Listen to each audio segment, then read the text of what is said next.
بسم الله الرحمن الرحيم. الحمد لله رب العالمين، والصلاة والسلام على خير خلق الله محمد وعلى آله وأصحابه الكرام وتابعيهم بإحسان إلى يوم الدين. ربنا أرنا الحق حقا وارزقنا اتباعه، وأرنا الباطل باطلا وارزقنا اجتنابه. ربنا آتنا في الدنيا حسنة وفي الآخرة حسنة وقنا عذاب النار.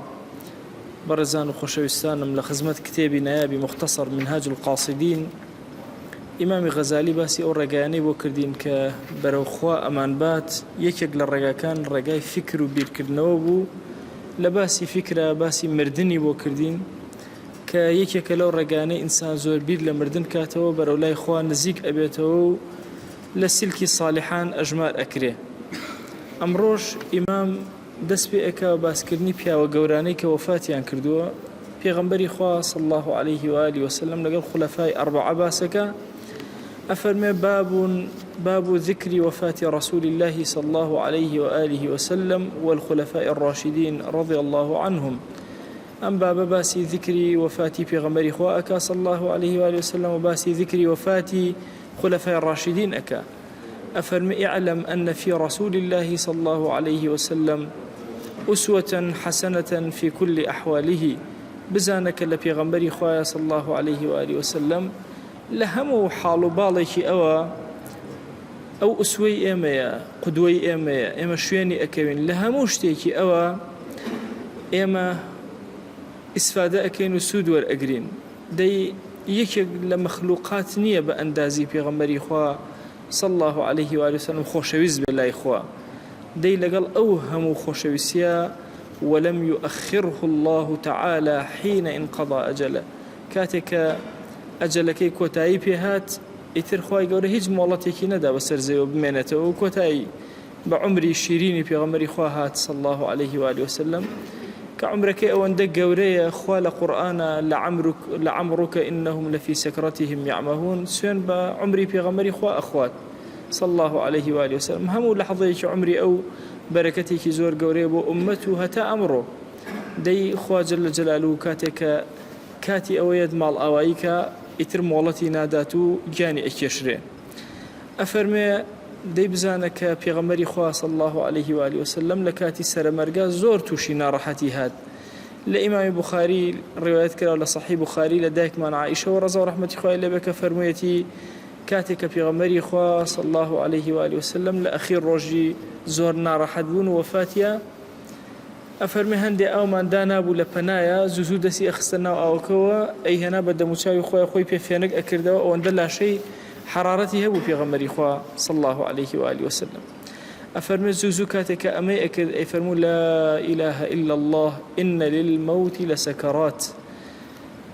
شاتماني إهنا لا إله إلا الله إن جاء أي فرمو براسي مردن سكرات ونارحتي زور قوري هي. هل بخاري هاتول حديث أنس سواء أفرمي لما ثقل النبي صلى الله عليه وسلم جعل يتغشاه الكرب. كاتك بيغمبري خوا صلى الله عليه وآله وسلم كيتر وردو لا شيء قرز بو نارحت أبو برو مرق أروشت. أفرمي هند جار نارحتي وإيشو أزار زوري بو هنا طواو داجيري أكد بيغمبري خوا صلى الله عليه وآله وسلم داجيري أكد. أفرمي فاطمة هاواري أكد وكرب أبتاه أي فرمو ليس على أبيك كرب بعد اليوم. هاواري أكد أي هاوار بو أزاري باوكم خوشويسمان صلى الله عليه وآله وسلم أي فرمو آزاري إثل لدواي أما النابي باوكت أما أخير روجي آزاريتي. ابن مسعود ومن أجرته أفرميه للاي دايك من عائشة رضا ورحمة خواه لبي اجتمعنا في بيت أمنا عائشة رضي الله عنها لما لي دايك من عائشة ومن كوبنا فنظر إلينا رسول الله صلى الله عليه وآله وسلم فدمعت عيناه. خوشويسمان صلى الله عليه وآله وسلم چاوكاني برس كدو چاي بناو اما جراف فرميسك بچاوكانيا هات خوارو زاني من اما اثر اقدار من اكاكا مال اوائي لإيما اكات تعزباري لإيما اكا. فرموي مرحبا حياكم الله بالسلام سڵاوتان لێبێت و ڕەحمەتی خوا و سەلامی خوا بەسەر ئێوەدا ببارێ. حەفیظەکم الله، خوا بتان پارێزێ. ڕەعاکم الله، خوا خۆی سەرپەرشتیتان کە. جەمعەکم الله، خوا کۆتان کاتەوە. نەسەڕەکم الله، خوا نەسرتان بدا. وفقەکم الله، خوای گەورە تەوفیقتان بدا. نەفعەکم الله، ڕەفعەکم الله. سلمەکم الله، خوای گەورە بتان کاتە مای نەفع بەرزتان کاتەوە. سڵاوی خوا بەسەرتانەدا ببارێ. أوصيكم بتقوى الله، وصيتان بو أكم بتقوى إخوة. وأوصي الله بكم، ووصيت أكم لا إخوة كأجيل إيوة به. سبحان الله، إيوة أجتن لإخوة بخواج داويلي أكم كأجيل إيوة به. وأستخلفه عليكم، وإخوة أكم خليفة، أكم بشتان، أكم بناتان لدواي خوم. زورك لم رواية كان هاتوك في غمري إخوة صلى الله عليه وآله وسلم كهواري بو أبن لدواي توشيب كين. أفرمي هتا منتان تياب من كمن نمام خوا خوي بو خوي سرپرشتي كاركانتان أكا.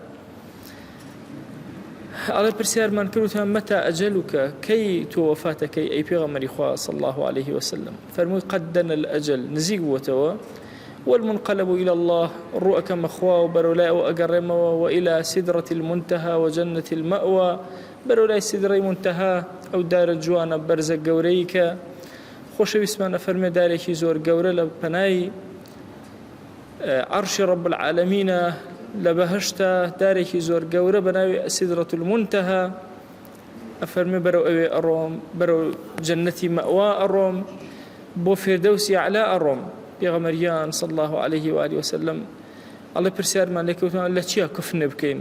فەرمووی هەر ئەم جلانێکی ئێستا لەبەرمایە کفنم بکەن، یان لە جلێکی یەمەنیە کە پێغەمبەری خوا صلی الله عليه وآله وسلم عەبایەکی یەمەنی هەبوو. فەرمووی یان لە عەبای یەمەنیەکە کە زەردێک بوو تاڵە تاڵە سووری تیا بوو، فەرمووی یان لە کفنێکی بەیاض و سپیە کفنم بکەن. وتمان کێ نوێژت لەسەر کە ئەی پێغەمبەری خوا صلی الله عليه وآله وسلم؟ ئیتر خۆمان پێ نەگیرا دەستمان کردە گریان.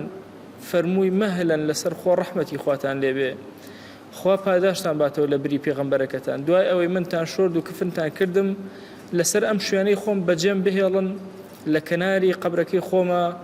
اینجا مدتێک ئێوە بەجێم بێڵن یەکەمین کەس کە نوێژم لەسەر ئەکا جوبرائیل عليه السلام، ئەوە خەلیلی منە.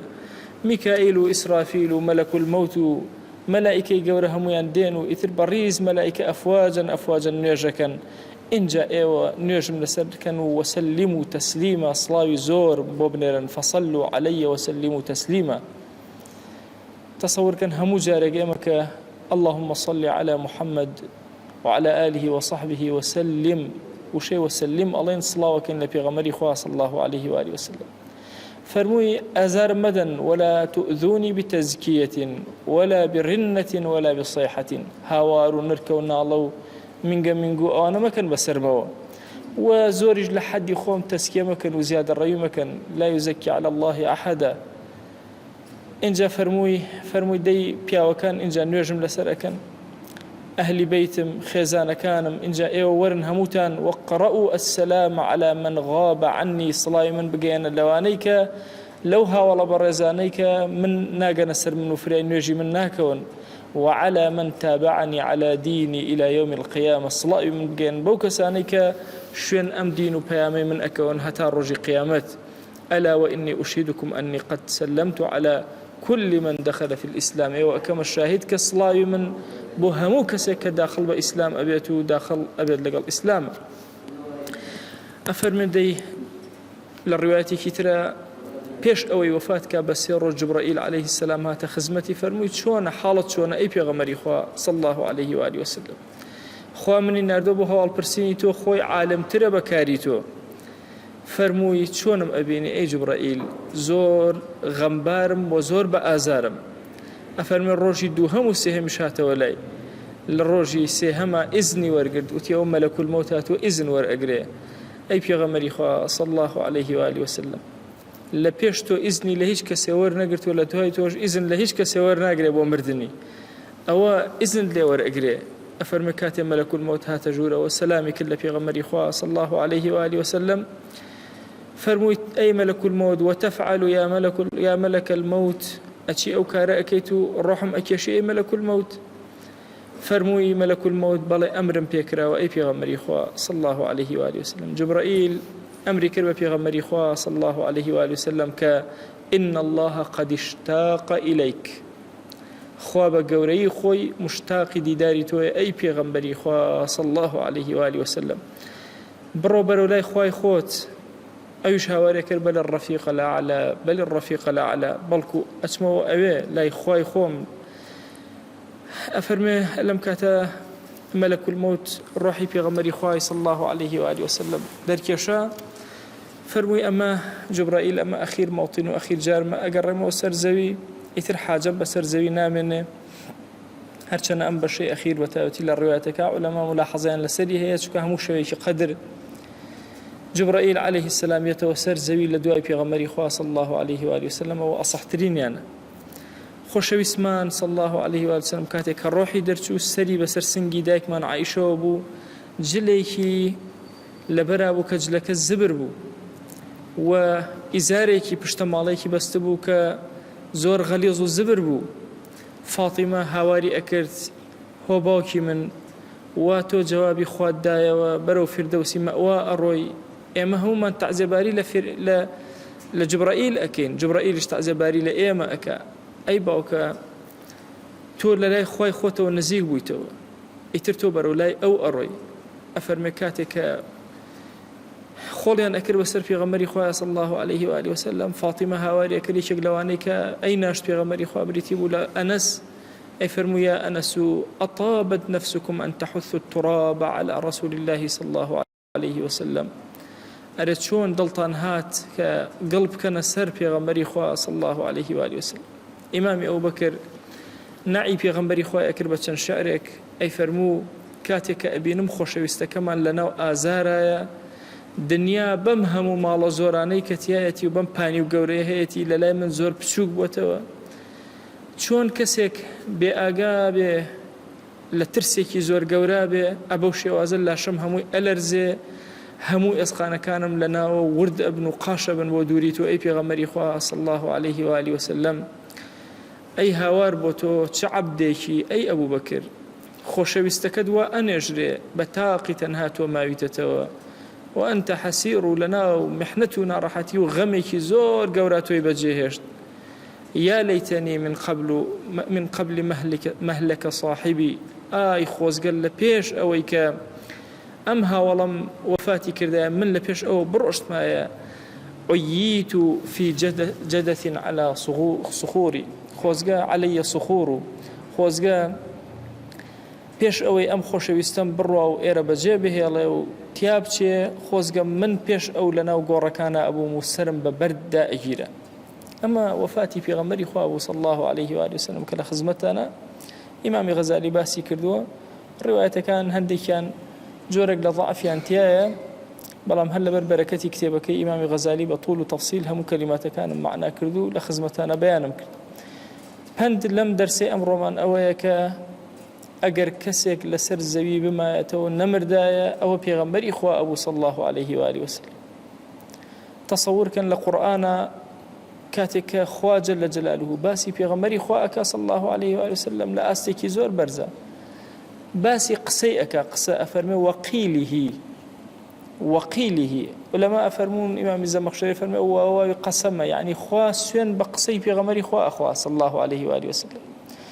سوێن ئەخوا بە عومری ئەو لەعەمڕکە ئینەهم لەفی سەکرەتیم یعمەهون، سوێن ئەخوا بەو شارەی کە ئەو قاچی تێخستووە، وهذا البلد الأمين لەبەر خۆشەویستی ئەو، ووالد وما ولد، قەسەم بەو باوکە و بەو کوڕە.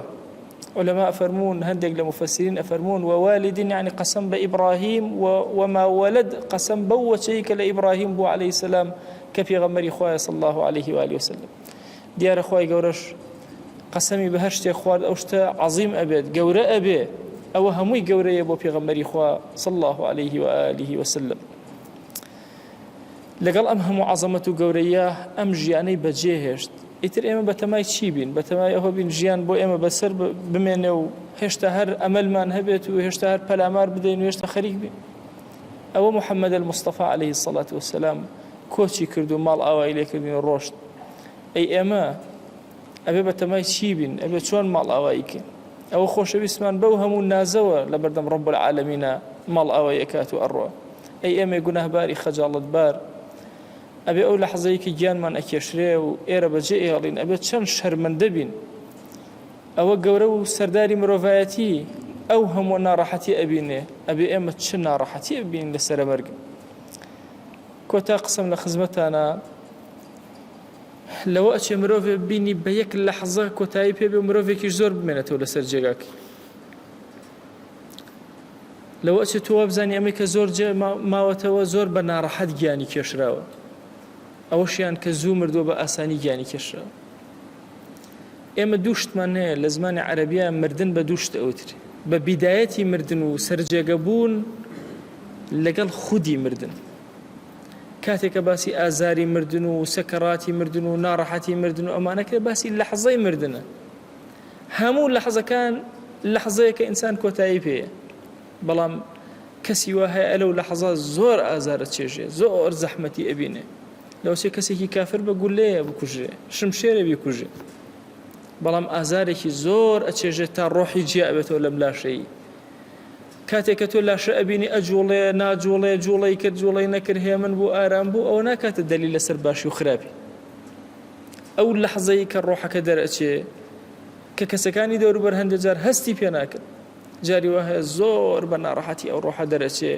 هەندێک جاری زۆر بە سەهلی و ئاسانی ئەو ڕۆحە دەرەچێ خۆی داوا لێ ئەکەن بە ناوی جوانت بە صفەتی بەرزە بە ئیسمی عەظەمت بمانگەڕە لەو عەبدانەی خۆیە کە زۆر بە ئاسانی ڕۆحیان دەرئەچێت و بە حوزوری تۆ شادەبنەوە یا ئیلاهی بمانگەڕە لەو عەبدانەی کە لە سەرە مەرگە مەلائیکەتی خۆت ئەنێریت و مژدەیان ئەدەیت یا ڕەب العالەمین خۆی بمانگەڕە لەو عەبدانەی کە تۆ لێیان ڕازی ئەبی لە سەرە مەرگە تو گەورەی خۆت لەم دنیای دەرمان مەکە بە ئیمانەوە نەبێ لەم دنیای دەرمان مەکە بە شایەتومانەوە نەبێ ئیلاهی پێغەمبەرە نازدارەکەمان صلی الله عليه و آله وسلم ئازارەکانی مردنی چەشت یا ئیلاهی داوا لێ ئەکەین بە ڕەحمەت و بەزەی خۆت سکوونت بەسەرمانە ببارێنە ئارامی بەسەرمانە ببارێنە بە ئومەتی ئەو قبوڵمان کە سڵاوی ئێمە پێی بگەێنە یا ڕەب العالەمین یا ئیلاهی یەک ناومان لە خزمەتیا بێنە یا ئەکرەم الئەکرەمین خۆی داوا لێ ئەکەین ئیمانمان سەلامەت کە خۆی لەم فتنەی زەمانەیە یا ئیلاهی ئیمانمان پارێزراوکە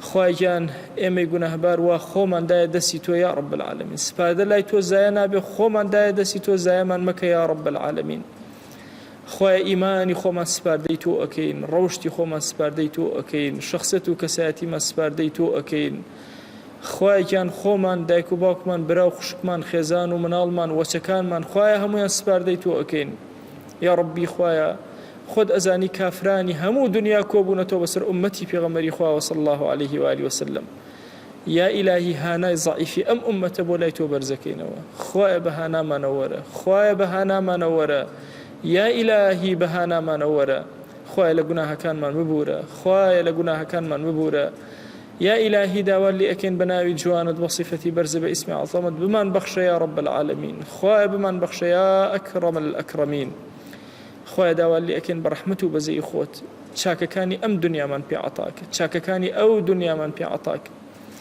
یا ئیلاهی چاکەکانی ئێرە و ژیانمان پێ عەتاکە چاکەکانی ئاخرەت و خزمەتی خۆتمان پێ عەتاکە یا ئیلاهی بمانگەڕە لەو عەبدانەی لە ساحەی مەحشەرا سەریان بەرزە یا ڕەب العالەمین خۆیان زەلیلی ناو گوناهەکانمان مەکە زەلیلی سەرجێگەمان مەکە زەلیلی دەستی زاڵمانمان مەکە زەلیلی قەرزمان مەکە یا ئیلاهی داوا لێ ئەکەین بە ڕەحمەت و بەزەی خۆت خۆیە پارێزراومان کە خۆیە پارێزراومان کە یا ئیلاهی پارێزراومان کە یا ئیلاهی لە شەیاطینی ئینس و جین بمان پارێزە لە چاوی پیس بمان پارێزە لە دڵی پیس بمان پارێزە یا ئیلاهی داوا لێ ئەکەین بە ڕەحمەت و بەزەی خۆت لە گوناهی مردوەکانمان ببوورە لە گوناهی دایک و باوکمان ببوورە یا ئەکرەم الئەکرەمین یا ڕەبی خۆیە مردوویەکی زۆری ئومەتی پێغەمبەری خوا هەن صلی الله عليه و آله وسلم خۆیان لە یادی خزمەکانیان چوون کەس نییە دوعایان بۆ بکە یا ئیلاهی لەناو گۆڕەکانەوە چاوەڕێ ئەکەن لە شوێنێکەوە دوعایەکیان پێ بگا وا ئێمەی خەجاڵەتبار لەم میحراب و منبەرەی تۆ یا ئیلاهی داوا لێ ئەکەین بە گەورەی خۆت بە کەڕەمی خۆت پەروەردگارە ڕەحمەت و بەزەی خۆت بەسەریانە ببارێنە عەفویان کە یا ئیلاهی هەمووان زۆر فەقیر و تۆ زۆر دەوڵەمەند یا ئیلاهی هەمومان ئاتاجی ڕەحمەتی تۆین يا إلهي رحمت بسرمانە ببارێنە لە گوناهی ئەم ئومەتە ببوورە يا رب العالمين. آمين آمين والحمد لله رب العالمين. وصلى الله على سيدنا محمد وعلى آله وصحبه وسلم تسليما كثيرا أبدا إلى يوم الدين. خواهي قول لقناهي من الشيء وجبوري وخوالي من خبولك.